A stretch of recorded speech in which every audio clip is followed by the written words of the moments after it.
Enough time has passed that I can talk about what happened. This was a few years ago when I was a senior in high school. My parents came home from work one Friday in a panic.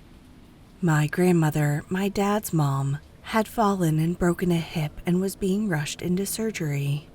She lived a few hours away. Originally, they were going to pack the whole family up to go see her. I have a younger brother, Gary, who is a few years younger, and a baby sister, Sarah, who was a surprise after my parents thought they were done having kids. She was only 10 when this happened. She started bawling when my parents said we had to go. At first, we thought it was because she was so worried about my grandmother, but my mom soon remembered that my sister had a dance competition. It was the next morning and she was really excited about it. After some discussion, I offered to stay home and take her to the competition. My parents seemed relieved that they didn't have to take all of us, since it was going to be a stressful trip. My brother said he wanted to stay home too, and when my parents looked at me, I said that was fine. My brother had changed a lot, but I thought he was just going through some rough teen years. He spent a lot of time online and in his room alone, but we all just gave him space. Now I think that was a bad idea. The night started pretty normally. My parents left and I ordered delivery so that we could have an easy meal. Sarah was excited and nervous about the dance competition, so we were practicing in the living room while we waited for food. I got the notification that the food had been delivered and went to grab it. I yelled up for Gary, but he didn't answer, so I went to check on him. His bedroom door was cracked, and I thought he would be playing video games. But when I peeked inside, he was just sitting on his bed staring blankly. I asked if he was okay and told him food was there. He just gave me a weird smile that honestly sent a chill up my spine. As I walked downstairs, there was a sudden pounding on the front door.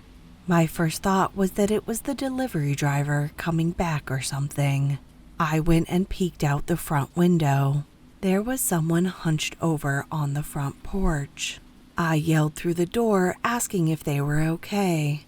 The man on the porch stood up and I could see red on him. He yelled that he had been stabbed and needed help. I was so confused, but there was something inside warning me to be careful. I ran to get my phone, but it wasn't working. My parents had gotten rid of the landline and I was panicked at what to do. I yelled for Gary, but he didn't answer. I ran up the stairs, but when I got to his room, Gary was gone. I had a horrible feeling as I ran back downstairs. The person on the front porch was still banging and begging for help. I grabbed Sarah and took her to the back door. We could see the neighbor's lights on. I told Sarah I needed to check on the man on the front porch, but that she needed to run and ask for help. The neighbors would know what to do. I was scared to leave the house since I didn't know where Gary was and I didn't want to abandon him. I opened the back door and watched Sarah run to the neighbor's house. They opened their door and she ran inside. The person was still knocking at the front. Usually I would rush to help someone in need, but something held me back. It was like I knew something was wrong. I yelled Gary's name when I heard the front door open. Gary screamed for me as he dragged the guy from the front porch inside. Despite my misgivings, I ran forward to help. Gary berated me for not letting the man in earlier. The guy was muttering about someone having a knife. I asked Gary for his cell phone to call for help, and he just laughed and told me to shut up. He ordered me to come help him. I got closer to him and the guy from the porch when I got a horrible premonition. The stranger and Gary were both staring at me with weird smiles. Gary asked where Sarah was. I took a step back and said she had gone for help and the police or ambulance should arrive soon. Both Gary and the strange man looked shocked. Gary said that cell phones weren't supposed to work in the area. I asked how he knew that, and he looked at the stranger. The strange man stood up, and I realized he had fake blood on his shirt. This strange man had the nerve to look at me in my own home and tell me I shouldn't have done that. I turned and ran for the kitchen, thinking they were going to be after me. I heard the front door slam. The stranger and Gary were gone. I ran to the neighbors and soon after, help arrived. It turned out Gary had met this strange man in a terrible online forum, and they had a plan to kidnap me and Sarah. I don't know what their plan was beyond that. Gary and the man got caught trying to leave town. It's been years, and Gary is trying to get back in touch with me. He says he has changed and wants to apologize. My parents are urging me to hear him out. They say he was led astray by the internet. But brother or not, I will never trust him again.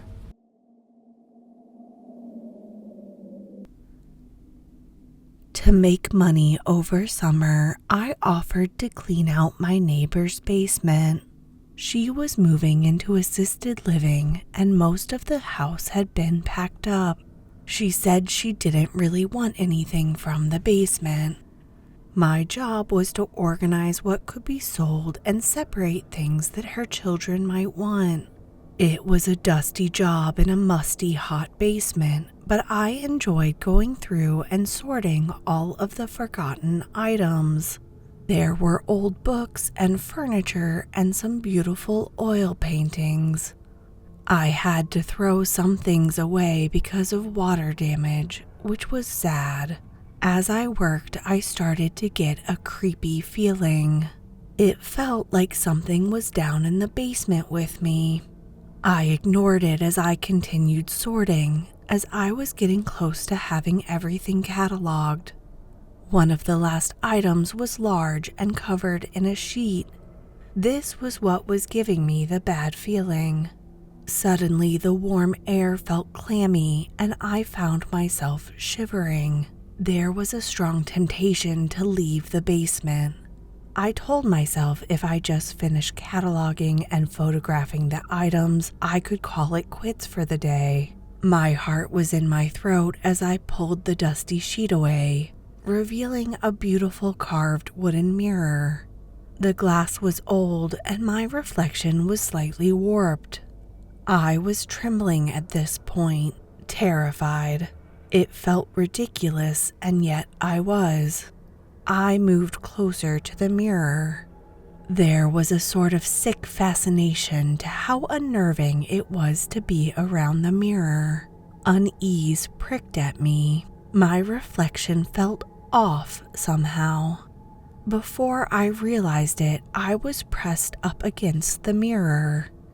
The basement behind me looked different in the reflection in a way that was hard to pinpoint. The colors were off, including of the shirt I was wearing. I felt like my reflection was watching me. That's the last thing I remember before the yelling.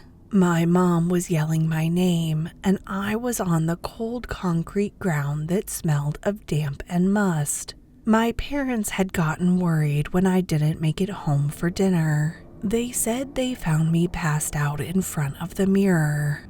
The doctors thought it was probably heat exhaustion or dehydration, but nobody could account for the bruises on my arms in the shape of hands, like someone had tried to drag me forward. I finished cleaning out the basement with help from some friends. I didn't look in the mirror again. We kept it covered until it was sent to auction. Part of me worries what I would have seen.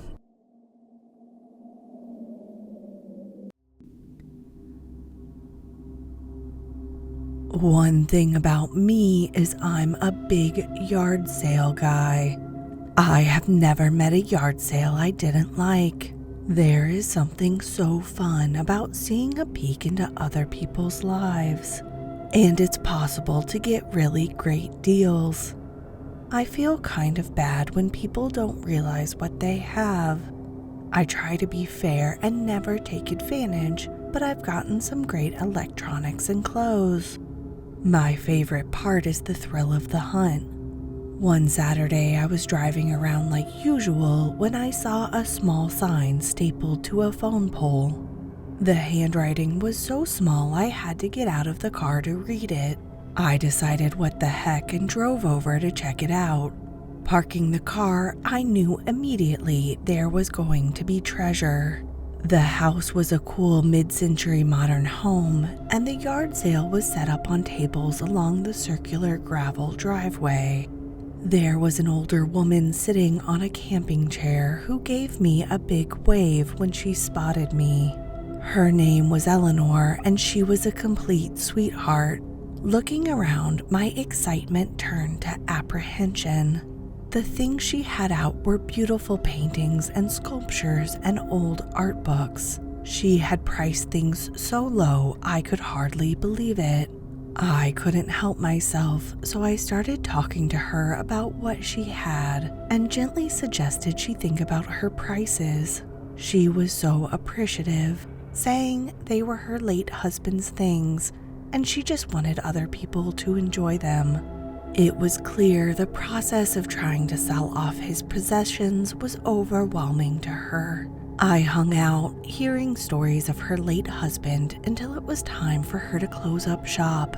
Nobody else came to the sale. I offered to come back sometime and help her price and list the items online. She was so nice and I really didn't mind at all, so that was what I did. The afternoons we spent together shipping everything out were really fun. When we were done, there were just a few items that didn't sell, and she decided to hang on to the rest. She offered me my choice and wouldn't take no. There was a bronze rabbit sculpture I had my eye on, and I ended up taking it home as a thank you. That's when the trouble started. I didn't make the connection at first. That night, I was watching TV. The rabbit was by the front door as I was still deciding the best place to put it. Suddenly, there was a banging on the front door. It scared the crap out of me, but when I went to answer, nobody was there. This happened 3 more times before I gave up and went to bed with earplugs in. It took some time for me to put together what was happening. I moved the rabbit to my home office, but there was a strange knocking that kept coming from the closet in the room. I pulled everything out, worried it was mice. There was nothing. Finally, I found the perfect spot for the rabbit statue in my bedroom. I went to sleep smiling at how perfect it looked. I woke up in a nightmare. There was a slamming sound near my head, and when I sat up, I saw that my bedroom had been ransacked. The statue was sitting directly beside the bed. I swear that it was staring at me. I took it to Goodwill the next day. I felt bad spreading the bad luck to someone else, but I had to get rid of it. The problem is it looked so great in my bedroom. I keep looking for a replacement on secondhand sites. I need to have that rabbit back. I just ordered one. It looked exactly the same, but it cost a pretty penny. Wish me luck that this one isn't haunted.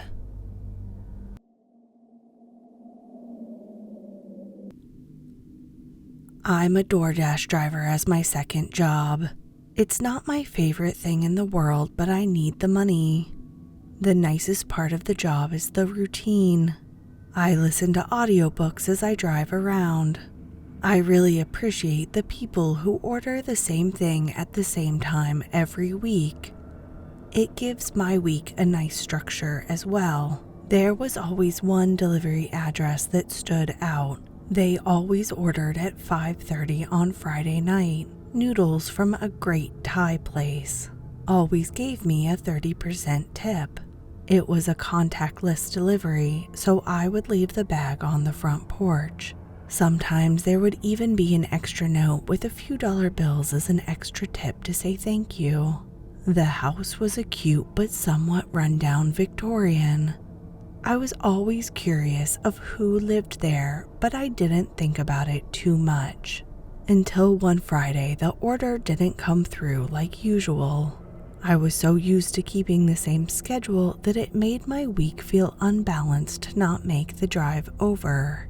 I will admit as well that not getting the same good tip was a bummer.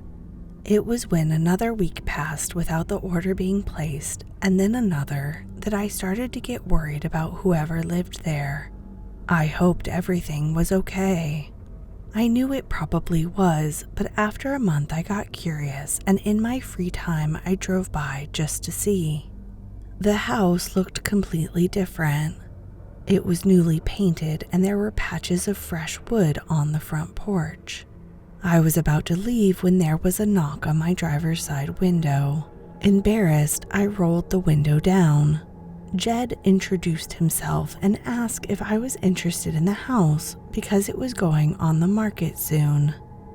I said no and explained that I was a food delivery driver and it had been a while since the owner had placed an order. I admitted I was worried. Jed made a funny expression. He asked what food was ordered and I told him. He got a look of confusion on his face, studying me. He said that was his mother's favorite order. My stomach dropped when he said this, worrying that something had happened to her. Then he said there was no way I was old enough to have been a delivery driver when she was alive. I asked what he meant. Jed said his mother had died 10 years prior. I was about to explain that I had been delivering that very order to the house for the past year, but something stopped me. I didn't want to make things harder and I didn't have an explanation. I said there must have been some kind of mistake. Maybe it was just someone using the house to get delivery. But I like to think I was making a ghost happy by bringing her favorite meal.